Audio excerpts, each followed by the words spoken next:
What's the difference between your brand name for your products, your business name, and your trademark?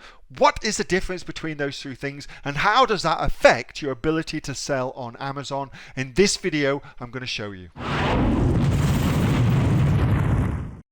Those three things, brand name, business name, trademark, could theoretically be all the same thing or all uniquely different, okay? Or the same thing or all uniquely different. So let's just talk through what that would mean. So here is a particular balance bike for kids, another search term, with the brand name of Credo.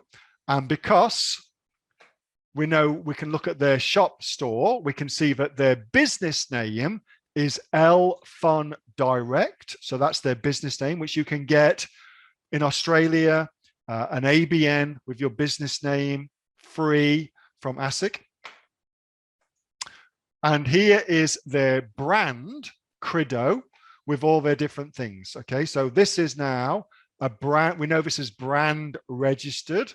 So we know they've got a trademark for that as well. Okay, they've got a trademark for that particular product. They could easily have multiple brands here. They've only got one, but they could easily have multiple brands. So one Amazon store can own multiple different brands.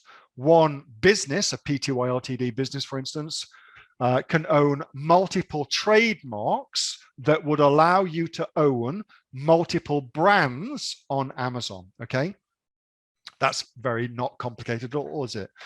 And just to make it even more confusing for you, clear as mud, you do not need to be brand registered to sell your brand on Amazon. You can sell any number of different brands on Amazon. The only thing you don't get is brand registry, okay, which gives you the ability to have your nice thing like this, A+ content, all lovely.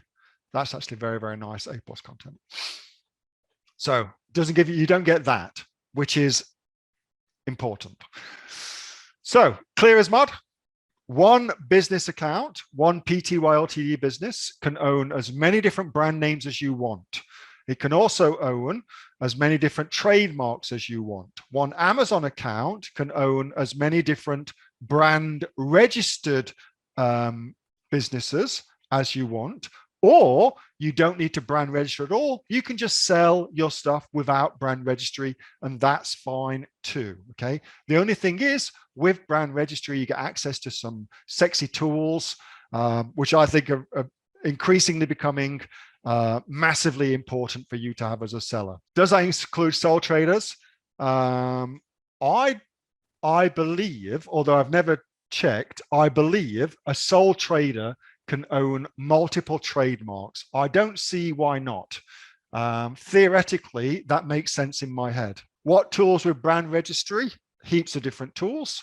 The ability to put that video there, for instance, is brand registry. The ability to have this A+ content, that's all brand registry. The ability to put this thing here, that's all brand registry. The ability to get access to search volume now, that's all brand registry.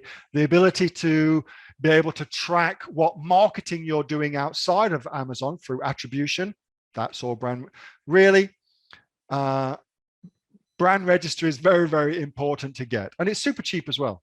It's super cheap as well. So if I was getting brand registry, like I just got Kate's son to do brand registry for me. So here's where you get it done. I got Kate's son to do mine for me, who's at sunip.com.au, but she's a patent lawyer. But here's where you could do it yourself if you wanted to. That was a video from my regular Monday night Q&A session with the members of the Aussie Online Entrepreneurs. Over 2,500 members here in Australia. Indeed, we've got members from right around the world and growing. We're actually the fastest growing professional community of e-commerce entrepreneurs right here in Australia, with sales, by the way, of over $50 million. If you'd like to find out more about what we do at the Aussie Online Entrepreneurs, and of course come and join us so you can get the benefits of being an Aussie online entrepreneur too, you can check out the link below, or you can get yourself off to www.aussieonlineentrepreneurs.com.au. With that being said, see you next time. Bye for now.